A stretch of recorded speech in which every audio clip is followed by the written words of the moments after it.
Hello dear friends, स्वागत है आपका अपने यूट्यूब चैनल SD एजुकेशन पे। आज है 19 जून 2024 और हम बात करने वाले हैं आज के most important current affairs question के बारे में। ये ऐसे क्वेश्चंस हैं जो किसी भी कम्पिटिटिव एग्जाम में इनके पूछे जाने की पूरी संभावना है। तो अगर क्वेश्चंस पसंद आते हैं, हमारी ये वीडियो अगर आपको पसंद आती है तो प्लीज़ वीडियो को लाइक ज़रूर कीजिएगा। वीडियो को अधिक से अधिक अपने दोस्तों के पास शेयर ज़रूर करें और हमारे चैनल को सब्सक्राइब भी करें ताकि आने वाली कोई भी वीडियो हो उसके नोटिफिकेशन आपको जल्दी से मिल जाए। बढ़ते हैं हम अपने अगले क्वेश्चन की ओर। तो हमारा पहला क्वेश्चन है, हाल ही में अंतर्राष्ट्रीय पिकनिक दिवस कब मनाया गया? यानी कि अंतर्राष्ट्रीय जो पिकनिक होता है, आप लोग पिकनिक मनाने जाते हैं, पिकनिक सभी लोगों ने सुना होगा, कई लोग पिकनिक मनाने गए भी होंगे। तो अंतर्राष्ट्रीय पिकनिक दिवस कब मनाया गया? फर्स्ट ऑप्शन है 16 जून, सेकेंड ऑप्शन है 17 जून, थर्ड ऑप्शन है 18 जून और फोर्थ ऑप्शन है 19 जून। तो इस प्रश्न का सही जवाब हो जाएगा ऑप्शन नंबर थर्ड, यानी कि प्रत्येक वर्ष 18 जून को अंतर्राष्ट्रीय पिकनिक दिवस मनाया जाता है। आप यहाँ पे देख सकते हैं इंटरनेशनल पिकनिक डे, ये 18 जून को, यानी कि प्रत्येक वर्ष 18 जून को, कब? 18 जून को यह जो पिकनिक डे होता है यह मनाया जाता है। पूरी दुनिया में अंतर्राष्ट्रीय पिकनिक दिवस हर साल 18 जून को मनाया जाता है। इस साल भी अंतर्राष्ट्रीय पिकनिक दिवस 18 जून यानी कि ये मंगलवार को मनाया जाएगा। यानी कि 18 जून की बार ये कब पड़ा? ये मंगलवार को पड़ा, तो इसीलिए इस वर्ष का जो अंतर्राष्ट्रीय पिकनिक दिवस है यह मंगलवार को 18 जून को मनाया जाता है। जानकारी के मुताबिक इस दिन को मनाने की जो शुरुआत है वो फ्रांसीसी क्रांति के दौरान हुई थी।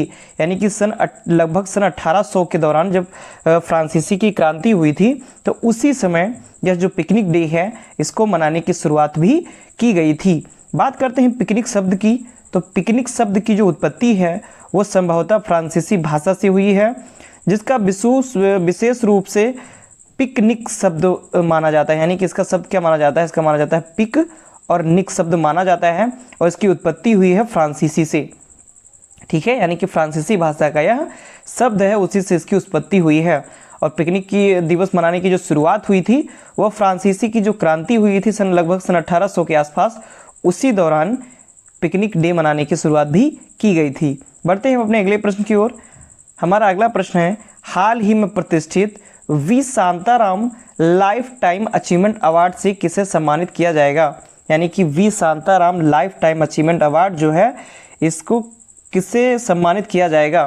तो अभी बात करती हैं ए ऑप्शन की, तो SS राजमौली, बी ऑप्शन है सुबैया नल्ला मुथु, सी ऑप्शन है करण जौहर और डी ऑप्शन है अनुराग कश्यप।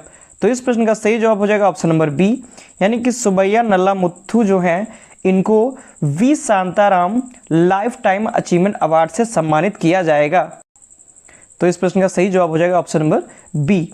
बात करते हैं 18वें अंतर्राष्ट्रीय फिल्म उत्सव, यानी कि जो 18वां मुंबई अंतर्राष्ट्रीय फिल्म महोत्सव मनाया जा रहा है। तो इस दौरान वन्यजीव पर आधारित प्रसिद्ध फिल्म निर्माता श्री सुबैया नल्ला मुथु को बहुप्रतीक्षित V Shantaram lifetime achievement पुरस्कार से सम्मानित किया जाएगा। यानी कि इन्होंने एक डॉक्यूमेंट्री बनाई थी, उसके ये निर्माता थे, तो इन्होंने वन्य जीव के ऊपर एक डॉक्यूमेंट्री बनाई थी जिसके कारण इन्हें V Shantaram lifetime achievement पुरस्कार से सम्मानित किया जाएगा।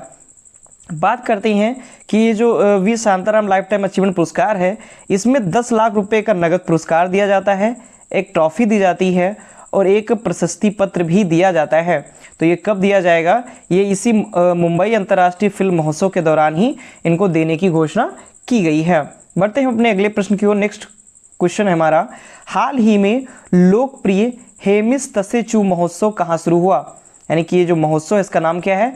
इसका नाम है हेमिस तसेचू। तो ये कहाँ पर इस महोत्सव की जो शुरुआत है वह कहाँ पर हुई है? तो ए ऑप्शन है शिमला, बी ऑप्शन है देहरादून, सी ऑप्शन है कोहिमा और डी ऑप्शन है लद्दाख। तो इस प्रश्न का सही आंसर है ऑप्शन नंबर डी, यानी कि जो हेमिस तसेचू महोत्सव है ये लद्दाख में मनाया जाता है और वहीं पर इसको मनाने की शुरुआत भी की गई है। बात करते हैं लद्दाख में लोकप्रिय हेमिस तसेचू महोत्सव मनाया जा रहा है। यह जो त्यौहार है ये गुरु पद्म संभव की जयंती पर आयोजित किया जाता है। मोस्ट इंपॉर्टेंट लाइन है, इससे जो क्वेश्चन है वो ये लाइंस पूछे जाने की पूरी संभावना रहती है। खासकर जो भी एसएससी के एग्ज़ाम होते हैं उनमें पूछा जा सकता है कि जो हेमिस तसेचु महोत्सव है ये किसकी जयंती पर आयोजित किया जाता है। तो गुरु पद्म संभव की जयंती पर हेमिस तसेचु महोत्सव मनाया जाता है। और कहाँ पर मनाया जाता है? लद्दाख में। लद्दाख के कुछ अन्य प्रमुख त्यौहार कौन कौन से उनके बारे में बात कर लेते हैं। तो हेमिस महोत्सव, लोसार महोत्सव, सिंधु दर्शन, फ्यांग तसेदुप महोत्सव, दोस मोचे महोत्सव, शाका दावा महोत्सव, टकटोक महोत्सव, माथो नांगरंग महोत्सव और लद्दाख महोत्सव, ये सभी लद्दाख के प्रमुख त्यौहार हैं और ये सभी मनाए जाते हैं। और इन सभी में से कोई ना कोई एक महोत्सव पूछे जाने की पूरी संभावना है। तो इसको आप मोस्ट इम्पॉर्टेंट जरूर लगा लीजिए। और ये जितने भी महोत्सव हैं इनमें से कोई ना कोई एक महोत्सव जरूर पूछा जाएगा। नेक्स्ट क्वेश्चन की ओर बढ़ते हैं। हमारा नेक्स्ट क्वेश्चन है, यूनेस्को ने प्रतिष्ठित प्रिक्स वर्सेल्स पुरस्कार के लिए किस भारतीय संग्रहालय का चयन किया है? मोस्ट इंपॉर्टेंट क्वेश्चन है, आप इसको स्टार लगा लीजिए मोस्ट इंपॉर्टेंट की श्रेणी में कि यूनेस्को ने प्रतिष्ठित प्रिक्स वर्सेल्स पुरस्कार के लिए किस भारतीय संग्रहालय का चयन किया है। तो ए ऑप्शन है राष्ट्रीय संग्रहालय, बी ऑप्शन है स्मृति वन भूकंप स्मृति संग्रहालय, सी ऑप्शन है सारनाथ संग्रहालय और डी ऑप्शन है जवाहरलाल नेहरू संग्रहालय। तो इस प्रश्न का सही जवाब हो जाएगा ऑप्शन नंबर बी, यानी कि जो स्मृति वन भूकंप स्मृति संग्रहालय है इसे यूनेस्को ने प्रतिष्ठित प्रिक्स वर्सेल्स पुरस्कार के लिए इस संग्रहालय का चयन किया है। बात करते हैं गुजरात के भुज में स्थित स्मृति वन भूकंप स्मारक संग्रहालय यूनेस्को की प्री वर्षाय म्यूजियम 2024 के लिए वैश्विक चयन में शामिल किया गया है। यानी कि जो यूनेस्को की प्री वर्षाय म्यूजियम है उसमें 2024 के लिए वैश्विक चयन में जो गुजरात में स्थित यानी गुजरात के भुज में स्थित स्मृति वन भूकंप स्मारक संग्रहालय है इसको शामिल किया गया है। बात करते हैं अगर यूनेस्को की, तो यूनेस्को का फुल फॉर्म होता है United Nations Educational Scientific and Cultural Organization. ये होता है यूनेस्को का फुल फॉर्म। इसकी स्थापना 1945 में हुई थी। मुख्यालय है इसका पेरिस फ्रांस में और वर्तमान में इसके महानिदेशक हैं आंद्रे अजोले, इसके महानिदेशक हैं। अब बात करते हैं भारत में यूनेस्को साइट्स कितनी हैं।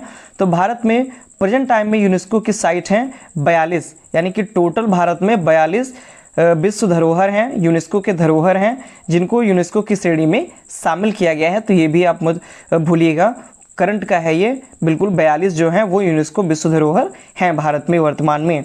बढ़ते हैं अपने नेक्स्ट क्वेश्चन की ओर। हमारा नेक्स्ट क्वेश्चन है, तिरुमाला तिरुपति देवस्थानम का नया एग्जीक्यूटिव ऑफिसर किसे नियुक्त किया गया है।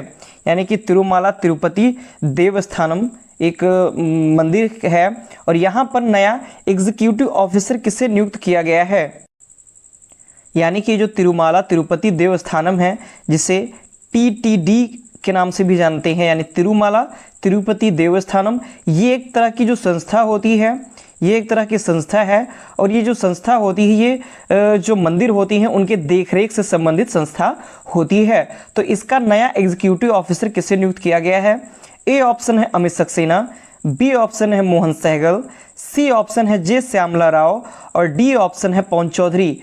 तो इस प्रश्न का सही जवाब हो जाएगा ऑप्शन नंबर सी, यानी कि जे श्यामला राव जो हैं उनको तिरुमाला तिरुपति देवस्थानम का नया एग्जीक्यूटिव ऑफिसर नियुक्त किया गया है। बात करते हैं तो IAS अधिकारी जे श्यामला राव को तिरुमाला तिरुपति देवस्थानम के कार्यकारी अधिकारी के रूप में नियुक्त किया गया है। जो जे श्यामला राव हैं ये 1997 बैच के IAS अधिकारी जो जे श्यामला राव हैं ये AV धर्म रेड्डी की जगह लेंगे। यानी कि इससे पहले कौन नियुक्त थे यहाँ पर, इससे पहले AV धर्म रेड्डी नियुक्त थे, अब इनके जगह पर जे श्यामला राव को नियुक्त किया गया है। बात करते हैं TTD यानी कि जिसे तिरुमाला तिरुपति देवस्थानम कहते हैं, तो ये आंध्र प्रदेश के चित्तौड़ में तिरुमाला में भगवान वेंकटेश्वर स्वामी मंदिर का प्रबंधन करता है। यानी कि जो भगवान वेंकटेश्वर स्वामी का जो मंदिर है उस मंदिर का ये प्रबंधन से संबंधित सारा कार्य की देखरेख करता है। विभिन्न प्रकार के जो प्रबंधन का कार्य है, कैसे मैनेजमेंट करना है, किस तरह से क्या कार्य करनी है, इन सभी के बारे में जो नियंत्रण करता है वो TTD ही करता है और ये आंध्र प्रदेश के चित्तौड़ जिले में तिरुमाला में स्थित है। बढ़ते हैं अपने नेक्स्ट क्वेश्चन की ओर। हमारा नेक्स्ट क्वेश्चन है, हाल ही में भारत ने भूस्खलन प्रभावित किस देश को मानवीय सहायता भेजी? यानी कि अभी एक ऐसा देश है जहां पर भूस्खलन आया हुआ था, तो इसकी सहायता के लिए जो भारत है इसने मानवीय सहायता भेजी है। तो ए ऑप्शन है सूडान, बी ऑप्शन है Papua New Guinea, C option है इंडोनेशिया और डी ऑप्शन है यूक्रेन। तो इस प्रश्न का सही जवाब हो जाएगा ऑप्शन नंबर बी, यानी कि पापुआ न्यू गिनी में भारत ने इसकी सहायता के लिए मानवीय सहायता भेजी हुई है।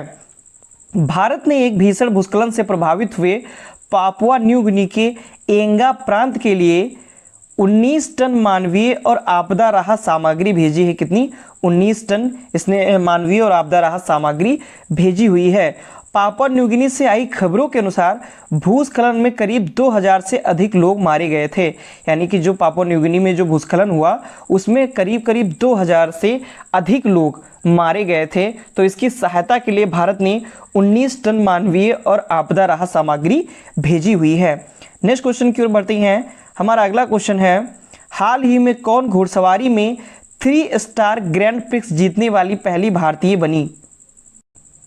यानी कि जो घुड़सवारी का प्रतियोगिता होती है घुड़सवारी की, तो उसमें 3 स्टार ग्रैंड प्रिक्स जीतने वाली पहली भारतीय कौन बन गई हैं? तो ए ऑप्शन है प्रमिला सिंह, बी ऑप्शन है श्रुति बोरा, सी ऑप्शन है दिव्या देशमुख और डी ऑप्शन है इनमें से कोई नहीं। तो इस प्रश्न का सही जवाब हो जाएगा ऑप्शन नंबर बी, यानी कि जो श्रुति बोरा है ये घुड़सवारी में 3 स्टार ग्रैंड प्रिक्स जीतने वाली पहली भारतीय बन गई हैं। बात करते हैं कि कभी कभी एग्जाम में ये पूछ लिया जाता है कि निम्नलिखित में से जो प्लेयर हैं वो किस खेल से संबंधित हैं। तो जो श्रुति बोरा हैं ये भी घुड़सवारी से संबंधित हैं, और जो नेक्स्ट पॉइंट की ओर, तो श्रुति बोरा घुड़सवारी में 3 सितारा यानी कि 3 स्टार ग्रैंड प्रिक्स प्रतियोगिता जीतने वाली पहली भारतीय घुड़सवार बन गई हैं। कोलकाता की रहने वाली 53 वर्षीय श्रुति बोरा ने 7 जून 2024 को यूरोपीय देश स्लोवेनिया के लिपिका शहर में आयोजित FEI ड्रेसेज विश्व कप प्रतियोगिता जीती। यानी कि जो FEI ड्रेसेज विश्व कप की जो प्रतियोगिता है ये कहाँ आयोजित की गई? तो ये स्लोवेनिया के लिपिका शहर में आयोजित की गई, और उसी में जो श्रुति बोरा हैं इन्होंने घुड़सवारी में 3 स्टार ग्रां प्रिक्स प्रतियोगिता जीत ली है, और ऐसा जीतने वाली ये पहली भारतीय बन गई हैं। बात करते हैं इनके घोड़े का नाम क्या है? तो इनके घोड़े का नाम है मैग्निमस, जिस पर इन्होंने बैठ करके, यानी कि जिसके द्वारा ही इन्होंने बैठ करके ये प्रतियोगिता जीती हुई है। तो घोड़े का नाम भी आप ध्यान रखिएगा, इनके घोड़े का नाम है मैग्निमस इनके घोड़े का नाम है। नेक्स्ट क्वेश्चन की ओर बढ़ते हैं। अगला क्वेश्चन है हमारा, हाल ही में सिरिल रामाफोसा किस देश के फिर से राष्ट्रपति बन गए हैं? यानी कि जो सिरिल रामाफोसा हैं इनको किस देश का फिर से राष्ट्रपति बनाया गया है? यानी कि ये पहले भी राष्ट्रपति थे और फिर से एक बार ये राष्ट्रपति बन करके आए हुए हैं। तो ए ऑप्शन है जिम्बाब्वे, बी ऑप्शन है इथोपिया, सी ऑप्शन है दक्षिण अफ्रीका, डी ऑप्शन है ऑस्ट्रेलिया। तो इस प्रश्न का सही जवाब हो जाएगा ऑप्शन नंबर सी, यानी कि दक्षिण अफ्रीका के राष्ट्रपति एक बार फिर से सिरिल रामाफोसा को बनाया गया है। तो दक्षिण अफ्रीकी संसद की बैठक में सिरिल रामाफोसा को दक्षिण अफ्रीका के राष्ट्रपति के रूप में दूसरे कार्यकाल के लिए इनको चुना गया है। सिरिल रामाफोसा की अफ्रीकी राष्ट्रीय कांग्रेस यानी ANC पार्टी, इनकी पार्टी का नाम भी जरूर ध्यान रख लीजिएगा क्योंकि पार्टी का नाम भी पूछा जाता है। तो इनकी पार्टी का नाम है ANC यानी कि अफ्रीकी राष्ट्रीय कांग्रेस पार्टी इनकी है। और दक्षिणपंथी डेमोक्रेटिक अलायंस यानी DA डेमोक्रेटिक अलायंस और अन्य छोटे छोटे जो दल हैं उनके बीच में एक गठबंधन हुआ, और इस गठबंधन सरकार बनाने के लिए समझौते पर हस्ताक्षर होने के बाद यानी कि जो सिरिल रामाफोसा हैं इनको फिर से राष्ट्रपति चुन लिया गया है। यानी कि ये जो राष्ट्रपति बने हुए हैं तो ये विभिन्न प्रकार के जो वहाँ के दल हैं उन दलों के साथ इन्होंने गठबंधन किया हुआ है, और उसके बाद ये फिर से एक बार दक्षिण अफ्रीका के राष्ट्रपति बनकर के आए हुए हैं। बात करते हैं 15 फरवरी 2018 को सिरिल रामाफोसा को पहली बार दक्षिण अफ्रीका के राष्ट्रपति के रूप में चुना गया था। यानी कि जो सिरिल रामाफोसा हैं इनको फर्स्ट टाइम कब बनाया गया था दक्षिण अफ्रीका का राष्ट्रपति? तो 15 फरवरी 2018 को बनाया गया था। नेक्स्ट क्वेश्चन की ओर बढ़ते हैं। अगला क्वेश्चन है हमारा, हाल ही में किसके द्वारा लिखी किताब a fly on the RBI wall नामक पुस्तक का विमोचन किया गया? तो ए ऑप्शन है प्रेमा प्रभाकर, बी ऑप्शन है अल्पना किलावाला, सी ऑप्शन है आशीष कुमार और डी ऑप्शन है शशि थरूर। तो इस प्रश्न का सही जवाब हो जाएगा ऑप्शन नंबर बी, यानी कि अल्पना किलावाला द्वारा लिखी गई जो पुस्तक है a fly on the RBI wall, इस पुस्तक का विमोचन किया गया है। बात करती हैं अल्पना किलावाला द्वारा लिखित a fly on the RBI wall नामक पुस्तक का विमोचन हुआ है। और ये जो पुस्तक है इसका पूरा नाम है a fly on the RBI wall an insider view of the central bank. तो ये जो बुक है यह उनकी यात्रा और 25 वर्षों में संस्था के परिवर्तन की एक व्यवहारिक झलक प्रदान करती है। यानी कि इन्होंने जो आरबीआई में जो भी कार्य किया, इनके जो भी अनुभव रहे, उन सभी अनुभव को इन्होंने इसमें साझा किया है और किस प्रकार से इनके जो इसमें अनुभव रहे हुए हैं और विभिन्न प्रकार के जो व्यापारिक परिवर्तन हुए हैं इस संस्था में, जो भी व्यापारिक परिवर्तन हुए, उन सभी के बारे में इस पुस्तक में चर्चा की गई है। बढ़ते हैं अपने अगले क्वेश्चन की ओर। हमारा अगला क्वेश्चन है, ये नेक्स्ट और लास्ट क्वेश्चन है इस वीडियो का। तो क्वेश्चन है, हाल ही में किसने सफलतापूर्वक एआई टूल दिव्य दृष्टि विकसित किया है? यानी कि एक एआई विकसित किया गया है जिसका नाम है दिव्य दृष्टि। तो ये किसने विकसित किया है? तो ए ऑप्शन है शिवानी दौंड, बी ऑप्शन है doctor Shivani Verma, C option है वर्षा धुरी और डी ऑप्शन है इनमें से कोई नहीं। तो इस प्रश्न का सही जवाब हो जाएगा ऑप्शन नंबर बी, यानी कि डॉक्टर शिवानी वर्मा द्वारा एआई टूल दिव्य दृष्टि विकसित किया गया है। तो जो महिला उद्यमी, यानी कि ये एक बात करती हैं बिजनेसमैन हैं, उद्यमी हैं, तो महिला उद्यमी डॉक्टर शिवानी वर्मा द्वारा सफलतापूर्वक एआई टूल दिव्य दृष्टि विकसित किया गया है। एआई टूल जो दिव्य दृष्टि है ये चाल और कंकाल जैसे अपरिवर्तनीय शारीरिक मापदंडों के साथ चेहरे की पहचान को एकीकृत करता है। यानी कि जो ये एआई टूल दिव्य दृष्टि है ये क्या करेगा, जो भी बॉडी होगी, जो भी मानव शरीर होगा, तो उसमें उसकी चाल को, उसके जो कंकाल को, यानी कि उसका जो स्केलेटन सिस्टम है उसका, और विभिन्न प्रकार के जो शारीरिक मापदंड हैं उनके साथ साथ ये चेहरे की पहचान को भी एकीकृत करेगा, यानी कि चेहरे की पहचान भी कर पाएगा। तो ये थे आज के हमारे most important top 10 current affairs के क्वेश्चंस, जो कि बहुत ही मेहनत के द्वारा और बहुत ही चुन करके उम्दा प्रश्न लाए गए थे आपके लिए। ये बहुत ही इंपॉर्टेंट प्रश्न साबित होने वाले हैं। तो अगर ये प्रश्न और वीडियो आपको पसंद आती है तो प्लीज़ वीडियो को लाइक करें, अपने दोस्तों के साथ वीडियो को अधिक से अधिक शेयर करें और हमारे चैनल को सब्सक्राइब भी करें। धन्यवाद।